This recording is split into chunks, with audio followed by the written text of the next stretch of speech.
Chilling tales for dark nights.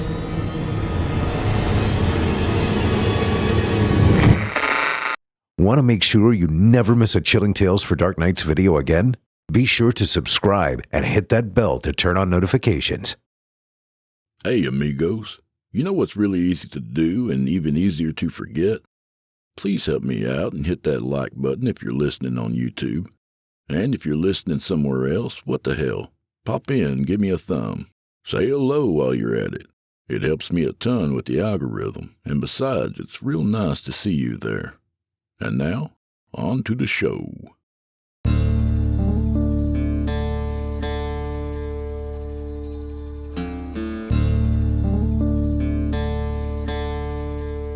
Oh, shit.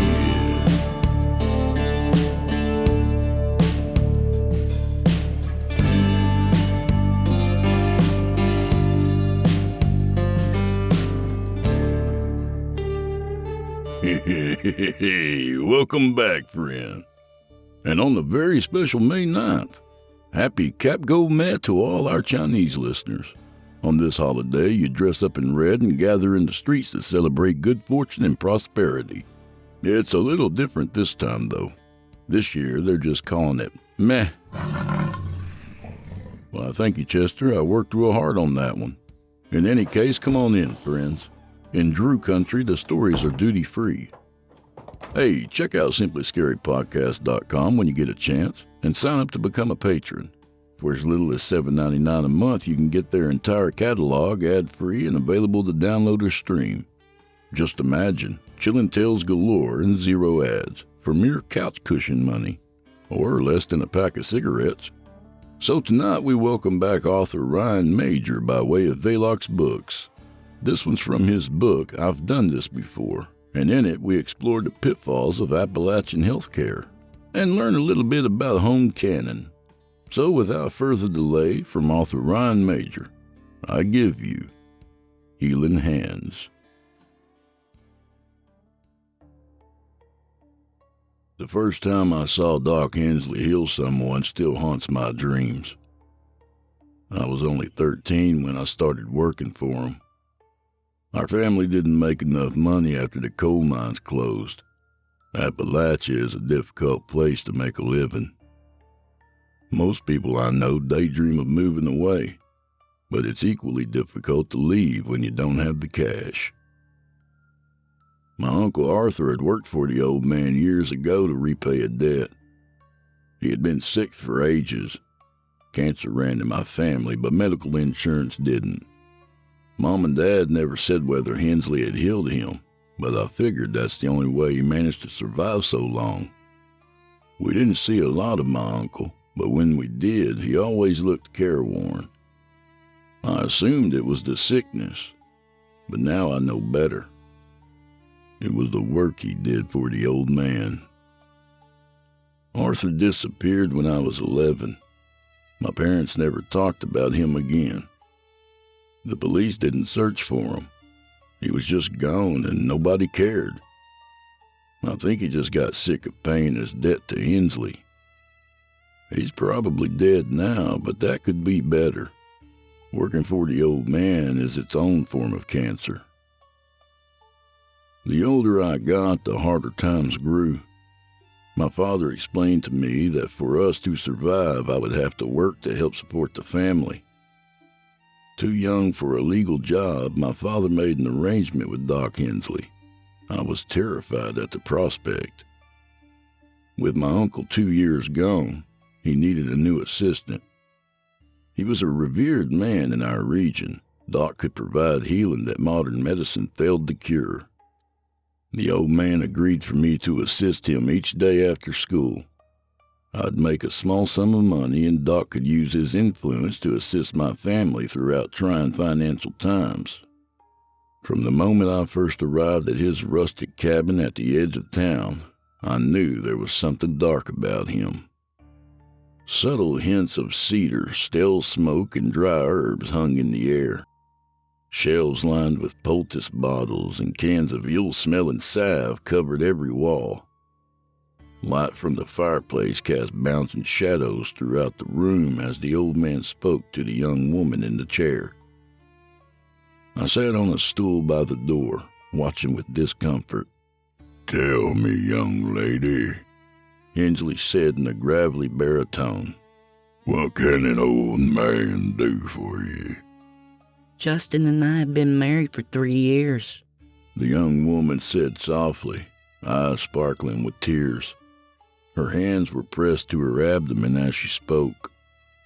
We've been trying to have a baby, but it never seems to take. We've tried doctors, but they all say I'm barren. I'm afraid he will leave me. Can you help?" Hensley nodded his head as he shuffled toward a shelf by the fireplace. Rummaging through the tins and jars, the old man pulled a tall bottle from the back corner. Red liquid rippled with silver streaks sloshed inside as he made his way toward the back of the room. "Over here," he said, gesturing toward a green cot. Stretch yourself out and let me have a look. Doc Hensley'll get you fixed up. Don't you even worry." Hesitantly, the young lady stood from the stool and made her way to the cot. She looked toward me for reassurance, but my terrified gaze couldn't comfort her. She stretched out on the cot before the old man. Doc had started mumbling under his breath, and he shook the strange bottle violently in his hands. The young woman's eyes were filled with a mix of hope and terror. "Will that bottle cure me?" she asked. "No, it just helps me understand the nature of the ailment. Old Doc will figure out what to do after that. You just be still now." Doc reached his bony hands toward the bottom of the young woman's shirt and lifted it to reveal her navel. Discomfort joined the apprehension in her eyes as the old man peered at the flesh of her stomach. Uncorking the bottle, he poured the red liquid into her navel until it pooled at the rim. Dipping a finger in, he began to trace strange symbols across her skin. After covering the young woman's abdomen in the strange red scrawl, Doc closed his eyes and tilted his head back. Spreading his fingers apart, he placed both hands on her stomach. His head swayed back and forth as a toothless grimace stretched across his face. Tears were streaming out of the woman's eyes as she watched. "Can you fix me?" she asked, struggling to hold back a sob. "Can you help us have a baby?" The old man's eyes shot open and he met the young woman's concerned gaze. He produced a rag from his sweater pocket and began to wipe the red liquid away from her skin. His smile had faded into an intense expression. "I can help you," he said in a hushed tone. "It will cost a great deal. Old Doc can make it right, but can you pay?" "We don't have much. How much will it cost?" The old man stroked his chin and stared away into the fire. "The tonic you need requires ingredients that are hard to find. I can make you better, sweet thing, but you'll have to take the medicine for the rest of your days." "I will," she proclaimed with excitement. "How much? We'll pay anything." $200 a month, he said, eyes gleaming. 200 a month, and Doc will keep you right as rain. You'll have that fat baby and a happy husband." The young woman nodded in agreement. The fear in her eyes washed away. She beamed at the old man. "Know this," Doc declared, leaning over and placing his hands on her abdomen once again. "If you stop a-paying, even just once, the tonic stops. Without it, you'll die. Maybe the child too. I cannot say with any certainty, I'll pay. she said meekly. Every month. 200, just like you said. Be still, he replied with a smile. I've got to draw out the sickness. It'll hurt both of us a great deal, but when it's over, you'll be mended. Doc's hands began to press into the flesh of her stomach. His eyes closed and his head rolled back beyond his shoulders. They both began to shake violently, and I thought he would fall from his stool. The young woman began to shriek in agony as the old man's fingers pressed deeper into her skin. After a few agonizing moments, Doc's fingers began to ball into fists as he lifted his hands away from her. In his skeletal grasp, there was a wet pile of quivering black flesh. Drops of blood and flecks of viscera fell onto the young woman's exposed stomach. Against all reason, there was no wound where his hands had been. She stopped shaking and gulped desperately for air. Doc perched on the stool, sweat pouring from his skin, holding the tumor-like mound. Bring me a jar, boy, he said weakly. Be quick about it. I darted from the stool and pulled a mason jar from the shelf. Stumbling across the room, I removed the lid and held it out toward the old man. His hands shook as he leaned forward and dropped the black mound of flesh into the jar. I sealed it as soon as it hit the bottom. The weight was incredible for such a small thing, nearly causing me to drop it to the floor. Take it to the cellar, he barked. Leave it on the table and I'll take care of the rest. Doc Hensley pointed to a rusted metal ring on the floor. I pulled at it and the hinges squealed wildly. A dark pit opened on the floor, revealing a rough-hewn wooden ladder leading to the cellar floor. In the last bit of the dim firelight that fell into the opening, I could see an old table. I moved slowly down the rungs of the ladder until my feet met with soft earth. The cellar smelled of mildew and rancid meat. Chittering noises and clinking of glass came from the dark edges of the room. My pulse hammered and my breathing became rapid. As I inched closer to the table, the rattling of jars and skittering noises intensified. Dropping the jar to the table, I darted back to the relative safety of the ladder and clambered back up into the cabin. Doc Hensley was still sitting on the stool, breathing raggedly. The young woman was walking out of the door as I closed the trap door to the cellar. You go to her house on the first Monday of each month to provide her with the tonic, he panted. She'll give you the money and you'll bring it to me. Keep 10% for yourself. Work hard for me, boy, and your family will live a comfortable life. I nodded in agreement. What do I do if she doesn't give me the money, sir? The old man lifted his eyes to mine, and an expression of malice plastered his face. If she doesn't pay, you bring the tonic back to me. I'll have something else for you to deliver in its place. The young woman died 4 years later. When she stopped paying, Doc quit sending the medicine. Instead, he sent her a heavy black jar. No one lives very long once I hide one on their property.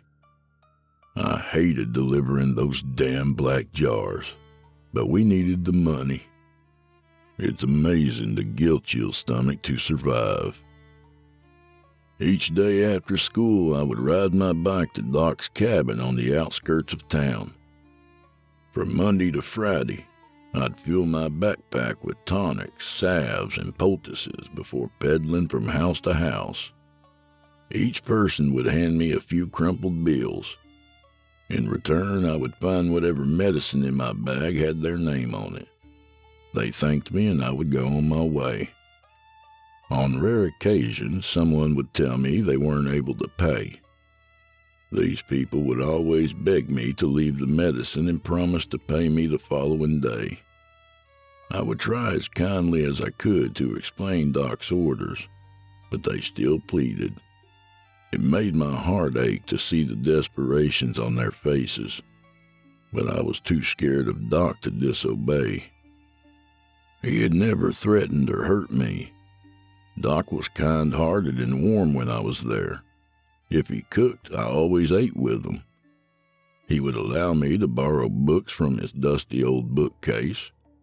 During the holidays, he always sent me home with extra money for my family. Our lives improved greatly after I began working for him. Regardless of how kind he could be to me, I knew there was a price for crossing him. When a patron didn't pay, I would pedal my bike to the old cabin to give him his money. He would count it, setting aside my 10% as he went. When he finished, if the sum was less than he expected, he would ask me who didn't pay. I'd pull the undelivered bottles out and place them on the table in front of him.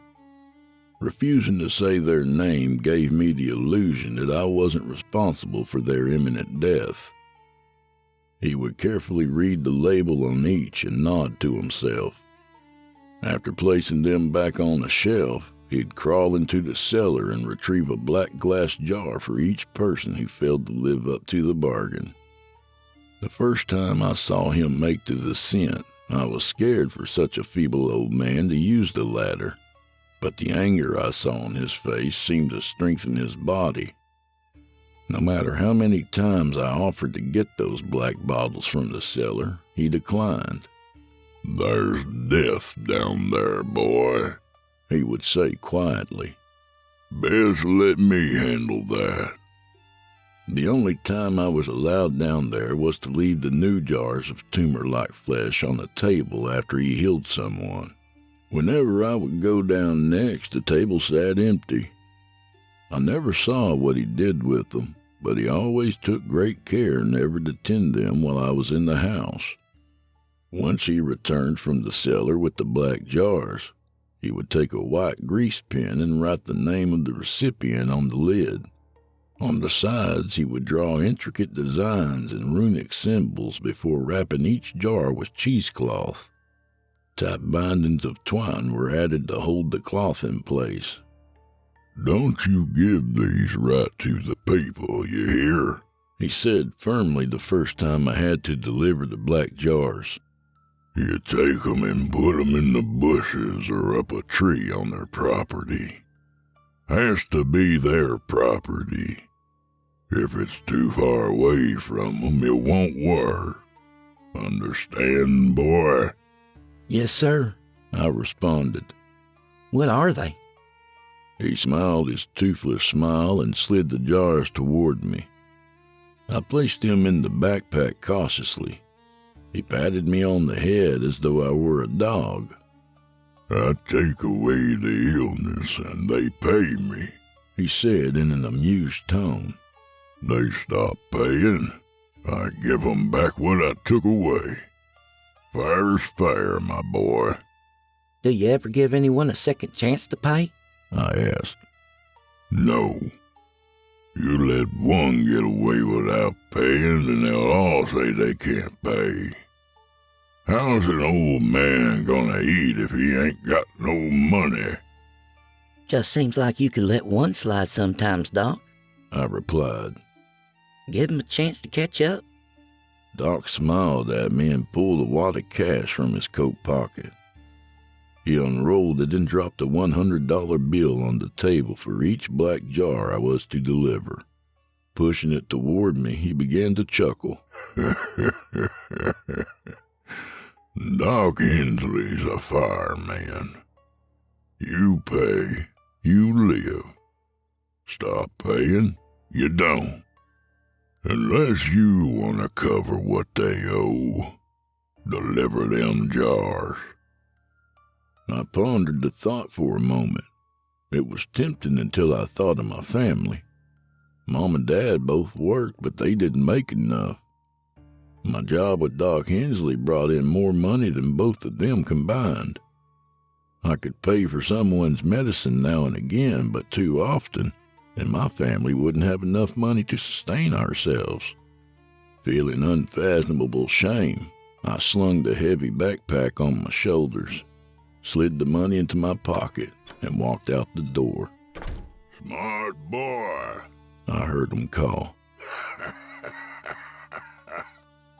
Smart boy. Each time I delivered those obsidian jars, I would see that person's obituary in the local paper a few days later. They always said, "passed away unexpectedly." Their black and white photos showed smiling faces next to the column, but I always remembered the looks of horror on their face when they couldn't pay. Young and old, men and women, it didn't matter. If Doc didn't receive his payment, they received the jars. No questions and no second chances. The older I got, the more black jars I delivered. I lost count of how many I had hidden years ago. The weight of what I was doing was too heavy for a child. Numbness and apathy became my only solution. The jars became just another task, neither good nor evil, just a means to help keep the lights on and our stomachs full. During my senior year of high school, my mom got sick. Her weight began to drop rapidly and she was fatigued most of the time. It was like Uncle Arthur all over again. She was diagnosed with stomach cancer after a handful of emergency room visits and consultations. I bought an old car with some of the money Doc paid me, and I used it to take Mom to the city to see an oncologist. Dad took her to appointments as often as he could. His job at the convenience store was the only thing allowing us to keep health insurance.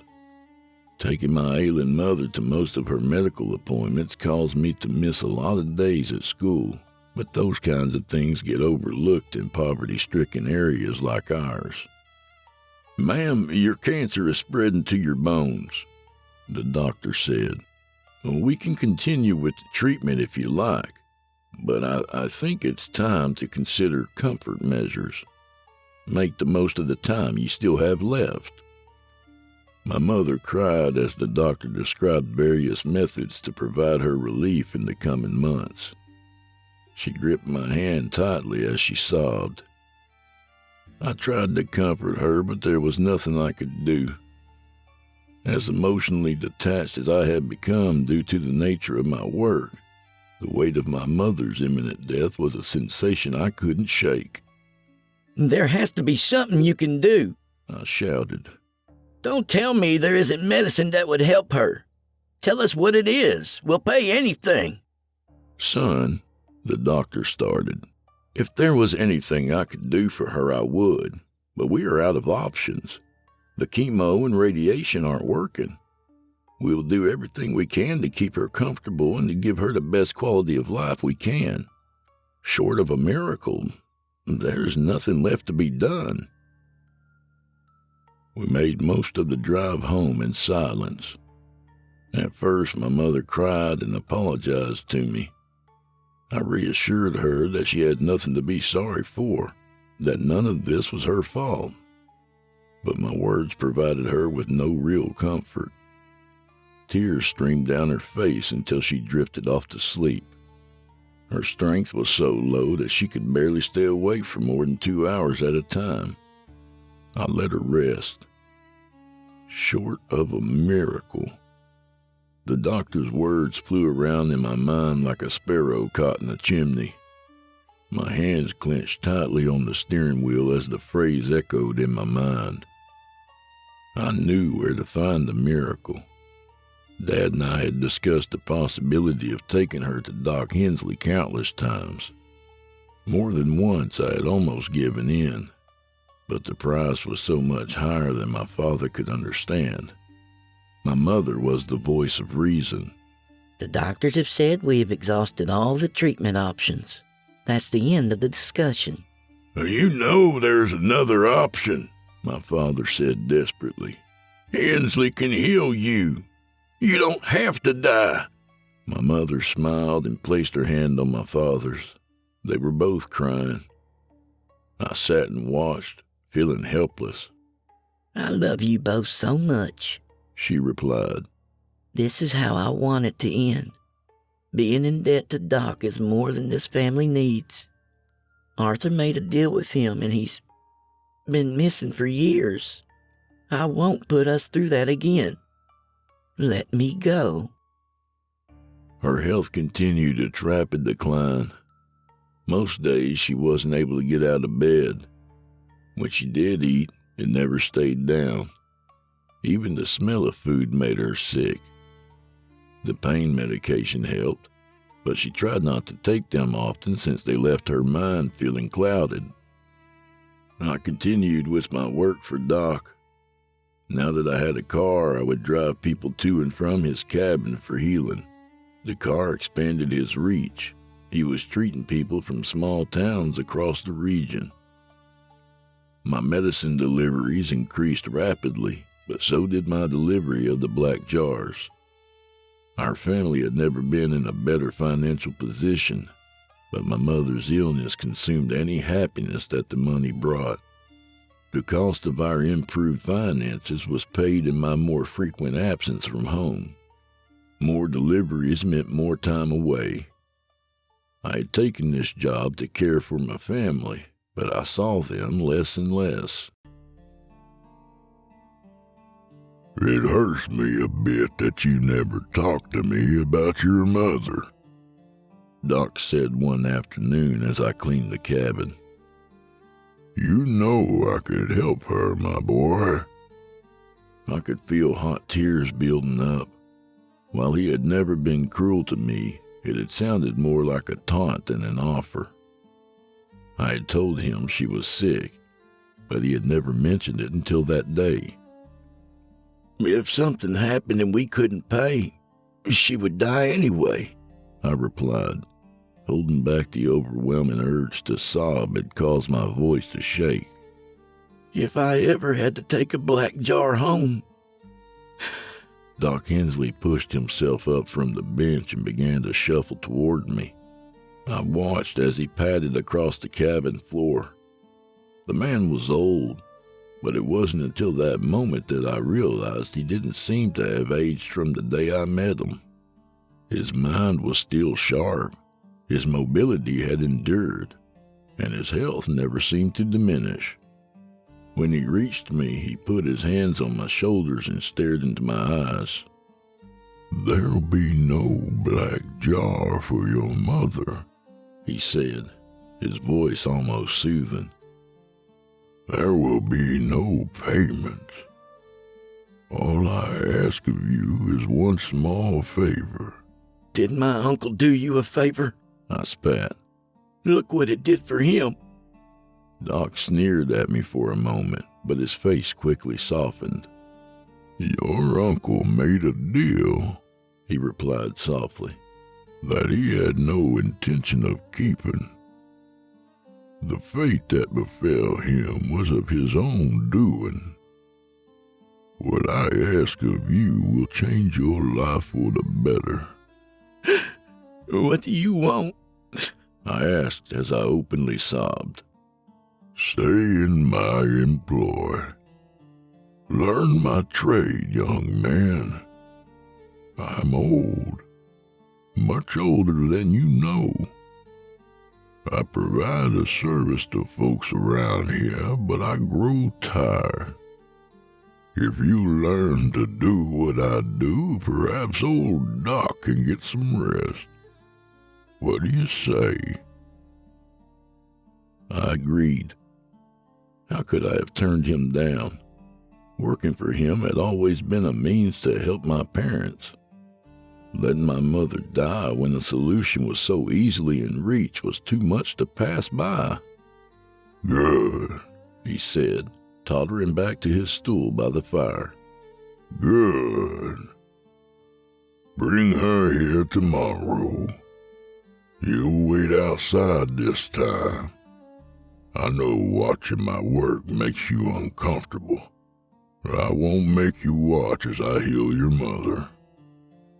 Once she is well, you'll take her home, but then return here afterward. Our lessons will begin immediately. It took a great deal of convincing before my mother would agree. At first, she flatly rejected the offer. I tried to explain to her that there would be no financial cost and that she wouldn't end up like my uncle, but she thought it was a trick. My father echoed my pleas. She finally agreed to speak with Doc so she could understand his terms. The next afternoon, I helped Mom into the car. She was almost skeletal by then. Every bone and strand of sinew in her body danced under her taut skin when she moved. Dad and I had taken her to the car in a wheelchair. She barely had the energy to slide from the chair to the car seat. Let me come with you, my father said, heavy with grief. I want to be with her. I told him to stay home. The process was a horrible thing to see. I wasn't sure Doc would heal her if he came. The old man was secretive about his process, and I didn't want to risk him backing out of the deal. My father reluctantly agreed and stood in the driveway as we drove out of sight. We arrived at the cabin a short while later, and she had already fallen asleep. Retrieving the wheelchair from the trunk, I put it beside the car and opened the door. Tapping her shoulder, she didn't respond. Her breathing was shallow. I put my index and middle finger to her neck and felt a weak pulse. I picked my mother up and rushed her into the cabin. Doc was perched on his stool next to the fire. He turned his head toward me and he pointed toward the green cot against the back wall. Put her down quickly and leave. I can feel that she ain't long for this world. I did as he asked. As I backed toward the door, I watched the old man make his way to my mother. Her chest was steel and her skin was the color of ash. I froze for a moment, fearing she was already gone. Go, boy, he shouted. Wait in your car. I will fix this, but you gotta leave. Stumbling back, I pulled the door shut behind me. My stomach began to roar, and I vomited off the side of the old porch. The forest was silent as I walked back to the car. My hand was on the handle, but I couldn't open it. If my mother was alive, she would have been screaming by then. They always screamed. All at once, the forest came to life with a piercing howl coming from inside the cabin. Birds scattered from the crooked trees all around me. My heart thundered in response to the sudden cry. Relief and agony gripped my heart as I crawled into the car and turned the radio up to block out the shrill cries. After what felt like an eternity, I saw the door to the cabin open. While I had expected Doc to beckon me in, I was surprised to see the thin frame of my mother. She was smiling and waving happily. Her hand was grasping the doorframe for balance, but she seemed healthier than I had seen her in months. I raced to the door and swept her into a hug. Even with all of her muscle loss, her arms wrapped around me and hugged me tighter than any embrace I could recall. She kissed me on the cheek, but all I could do was sob in reply. A leathery hand tapped me on the arm. When I opened my eyes, the time-worn face of Doc stood before me. He was covered in sweat and panting. A toothless grin pierced the exhaustion as he patted me gently on the shoulder. Take her home, he wheezed. Your father will want to see this wonderful thing, and you have the bargain to keep. Return here after you get her safely into the house. Our training begins tonight. I returned to the cabin later that evening. It had pained me to leave my mother so soon after her recovery, but I couldn't risk breaking my deal with the old man. Doc was waiting for me on the porch when I pulled up the gravel drive. Smoke billowed from the clay pipe drooping out of his lips. He beckoned me inside and told me we would head to the basement. While I pulled the heavy cellar door open, he grabbed a box of matches from beside his potbelly stove. Doc crawled onto the ladder and lowered himself into the darkness below. Once he was safely on the cellar floor, I crawled down to join him. By the time my feet met the soft earth, Doc was swallowed in darkness. Mildew and rot filled my nostrils. A flame flickered to life as he struck a match before lighting a series of kerosene lanterns around the perimeter of the cellar. I had been down there countless times, but only to the wooden table in the center. I had never seen the entire room. Dozens of wooden shelves filled the cellar. Each one was lined with black jars. Thick straps of leather were nailed into the posts of the shelf to keep the jars from falling to the floor. Each of them rattled gently in place. Scraping and chittering filled the air as the things inside the jars seemed to become aware of our presence.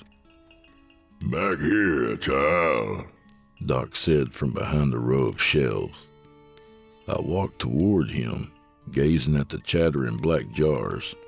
I have something for you. When I rounded the final shelf, I saw Doc standing at another wooden table. 3 leather-bound books were sitting on the edge in a clear jar filled with writhing black flesh. Next to it sat a mortar and pestle. He dropped a piece of charcoal into the bowl and poured water on top. He began to mash the coal and water into a paste. Once it was mixed, he dipped his hands into the stone bowl and scooped out the mixture before rubbing it onto the sides of the jar. His shaking hand took a lit candle from the table and held it to the black paste to help it dry. They don't move as much in the dark, he said in a low voice. I coat the jars and keep them in the cellar so they remain docile. What are they? I asked as I stepped closer. The illness I remove, he said. They don't perish after they are removed. Can't be destroyed, so it seems. So I place them here for safekeeping. Dark, ugly things. My stomach turned as I watched the jar rattle in his hands. Cancer that had been inside of my mother only hours before writhed in the jar. Doc placed it on a shelf behind one of the leather straps before returning to me. They get more vicious with time. Hungry, hateful. Damn things want to get back into the body they came from.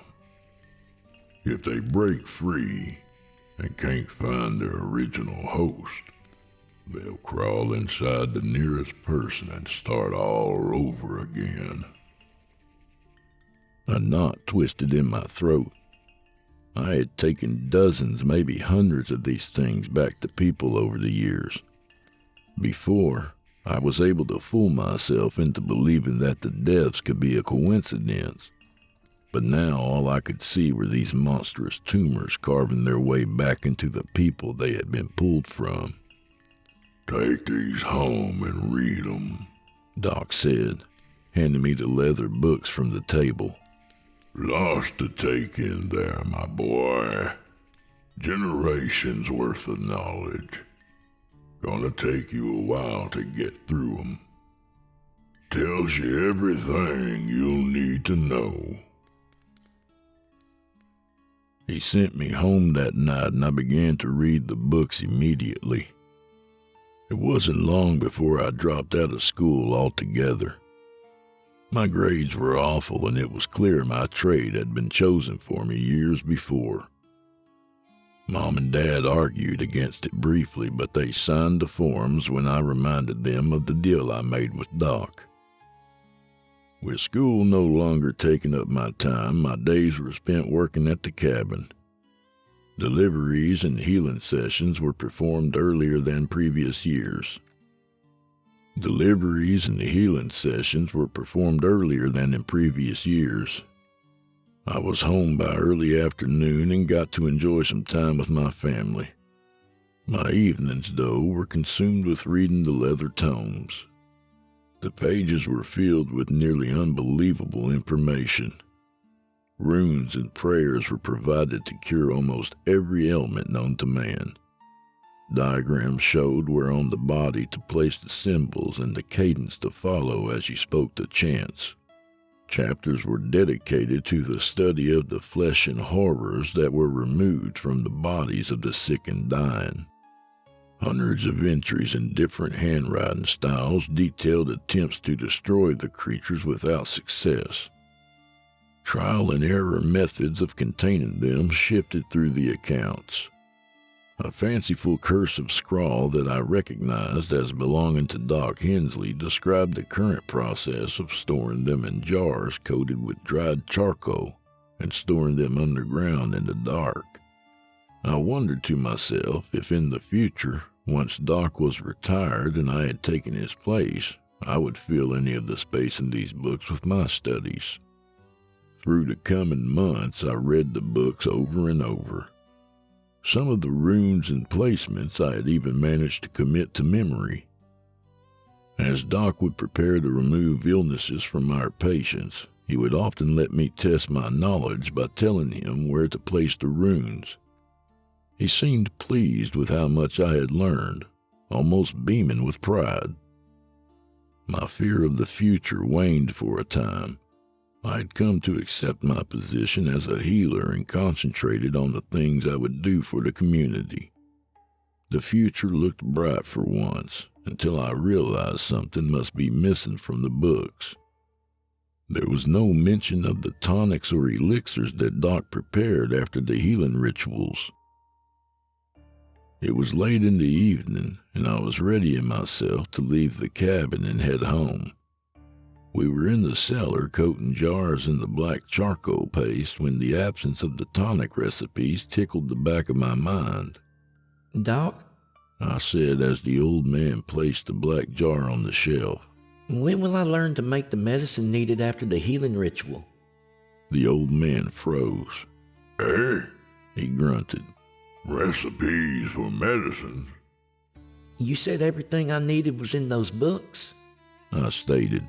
None of the chapters mention needing medications after the healing is completed. There must be another book I haven't seen yet. Doc ran his fingers through his wispy hair but didn't turn to face me. It was unusual that he didn't jump at the chance to fill me with knowledge. The old man loved the sound of his voice almost as much as he loved his craft. In recent months, he thrived on passing down the knowledge of his work. His silence was unsettling. Son, He muttered almost sadly. they don't need the medicine after I heal them. That's snake oil. Fake. I do that for the money. They don't need it? I stammered. Doc turned to face me. He looked sad, almost guilty. He turned his head from side to side, gesturing to the shelves full of black vessels. Look, son. I give these people their life back. Most people here are so poor they hardly got a pot to piss in. You can't get much money for the gift up front. This is my way of getting what I earned without charging them all at once. Medicine is like insurance. Make sure they pay. My head started to spin. I had delivered countless black jars to people over the last few years. The things inside had broken free to kill the people we once had healed. They hadn't even needed the tonics they couldn't pay for.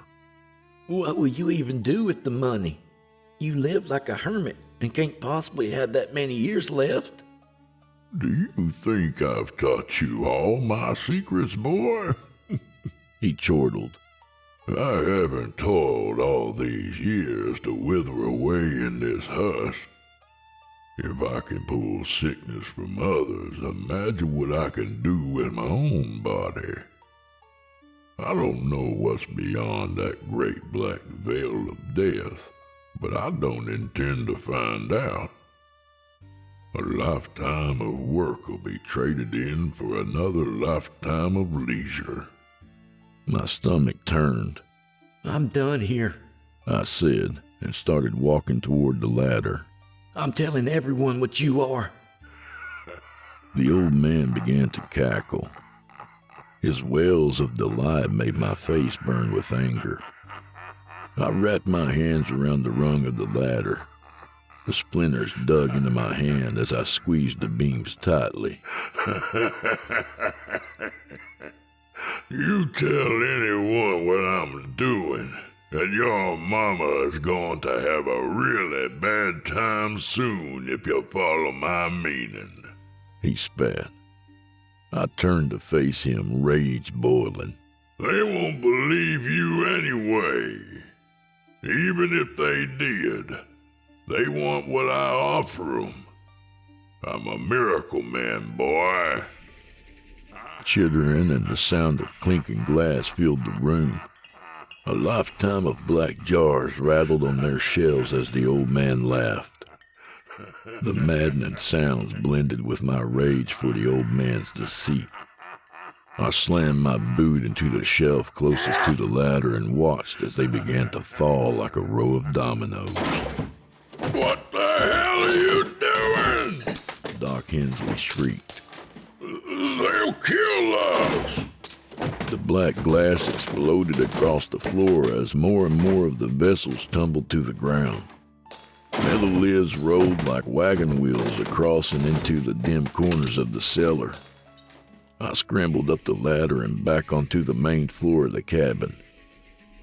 Doc tried to make his way to the ladder, but his shuffling gait caused him to trip on broken pieces of the shelf. He sprawled forward into the broken glass. The fleshlings began to quiver and crawl toward the old man. I pulled the ladder free from the trapdoor frame and pulled it into the cabin. A wave of writhing black flesh enveloped Doc Hensley as his blood-curdling screams filled my ears. They began to burrow into his flesh, one by one, until all of the damp things were inside. The old man's body became swollen and distended. His eyes burned red with rage as his body rippled and pulsed. Once more his mouth opened to scream, but only the chittering of the fleshlings came out. Doc began to shudder violently before falling still. His skin mottled and turned black. Cracks spread across his now bloated frame. Inch by inch, Doc Hensley's body dissolved into dust. The remains drifted in the drafty air of the cellar. I watched with delight as the old man faded into nothingness. For a short moment, I could see a light at the end of the tunnel. Free from the old man, I would never again deliver one of those damnable black jars. As I made my way toward the cabin door, I felt something warm and strong wrap around my ankle. It felt like a snake was slithering up my legs and wrapping around my torso. Looking down, I could see a black mound of pulsing flesh pushing itself into my navel, and I began to howl in pain. My abdomen throbbed, bringing me to my knees. I could feel the vibrations as the thing burrowed deeper inside. As I collapsed in pain, my mind echoed the same harrowing thought on repeat. I should have pulled up the ladder sooner.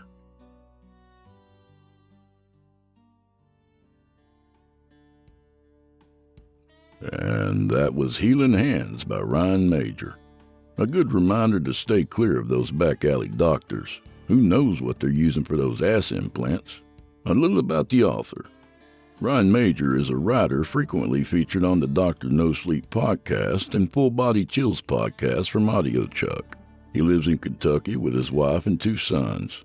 Thanks, Ryan. And a special thanks to VELOX Books, publisher of all your favorite no-sleep stars, and your source for primo nightmare fuel. Check out Ryan's book, I've Done This Before, for this tale and plenty more, available from VELOX Books in Kindle, paperback, hardcover, and audio. And do old Drew Blood a favor, would you? Subscribe to his podcast wherever you do your listening and leave him a 5-star review and a kind word, even if you're listening on YouTube. He needs soldiers on all fronts to win this battle, and he appreciates it. To hear a premium ad-free edition of tonight's and all the other episodes, visit simplyscarypodcast.com today and click Patrons in the upper menu. You'll find yourself at chillingtalesfordarknights.com, where you can become a patron for as little as $5 per month and get access to their entire audio archive, all ad-free and available to download or stream. Thank you for your time and for supporting our sponsors. When you support our sponsors, you support this show. If you happen to use Facebook, Twitter, Instagram, or YouTube, you can follow and subscribe to Chillin' Tales for Dark Nights there, where you'll get all the latest updates and new releases and have the chance to interact with them each and every week. Oh, and you can find Drew Blood on Facebook and Instagram, and sometimes Twitter. The Drew Blood's Dark Tales podcast is accepting submissions, friend. If you've got a story or two you'd like to be featured on the show, send it to drewbloodhorror@gmail.com. If selected, you'll get the full treatment, 10 bananas.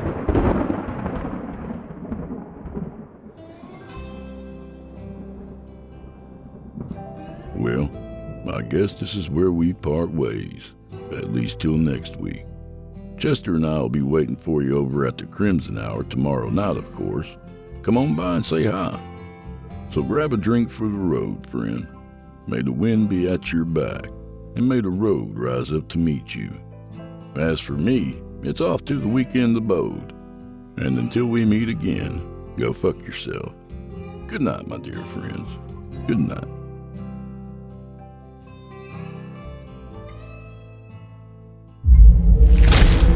Chilling Tales for Dark Nights.